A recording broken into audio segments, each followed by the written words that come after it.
Les pili ou Fimbriae sont des organites très spécifiques, fréquents chez les bactéries Gram-, rares chez les Gram+. Comme les flagelles, ces appendices prennent naissance dans la membrane plasmique. Ils s'étendent dans le milieu sur 0,2 à 2 mm de long et ont une épaisseur de 3 à 20 nanomètres.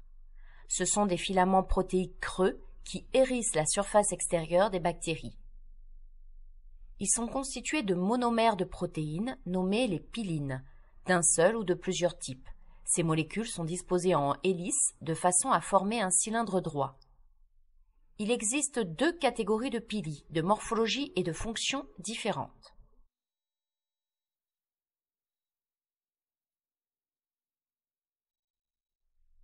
Les pili communs de type 1 sont les plus courants.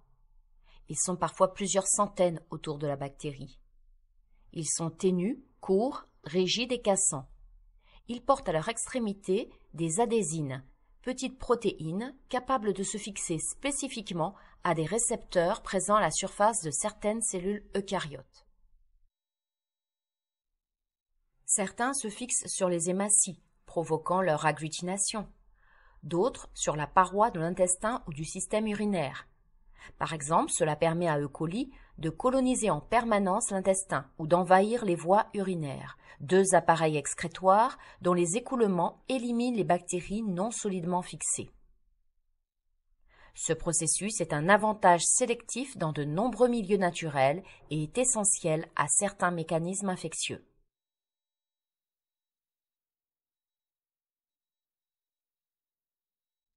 Les pili sont hautement antigéniques.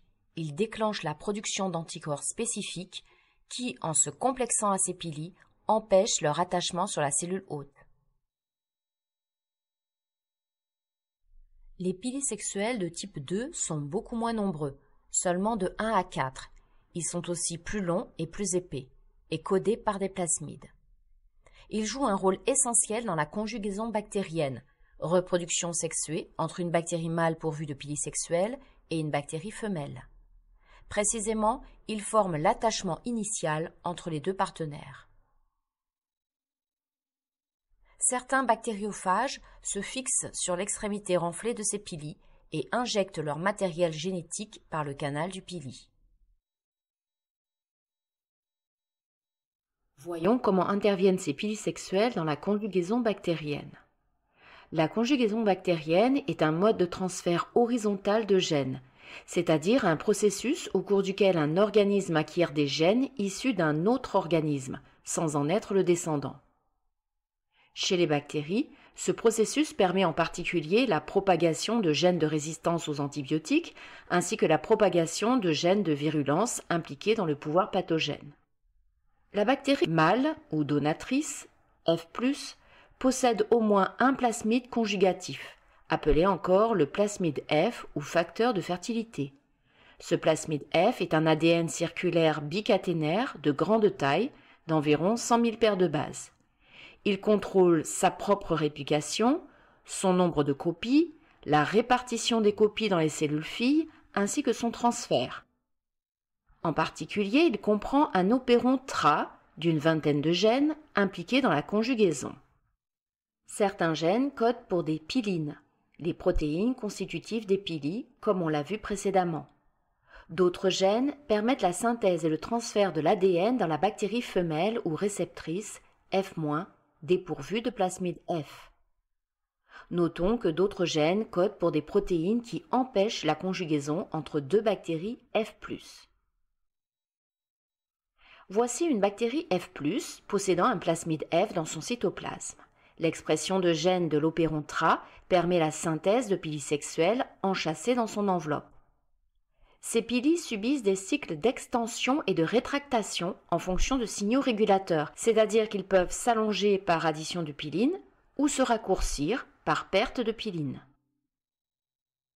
Dans une première étape, les pili sexuels de la bactérie F+, se fixent sur des récepteurs pariétaux d'une bactérie F-. Puis ces pili se raccourcissent, ce qui rapproche les deux bactéries l'une de l'autre. La fusion des enveloppes génère un pont cytoplasmique entre les deux bactéries.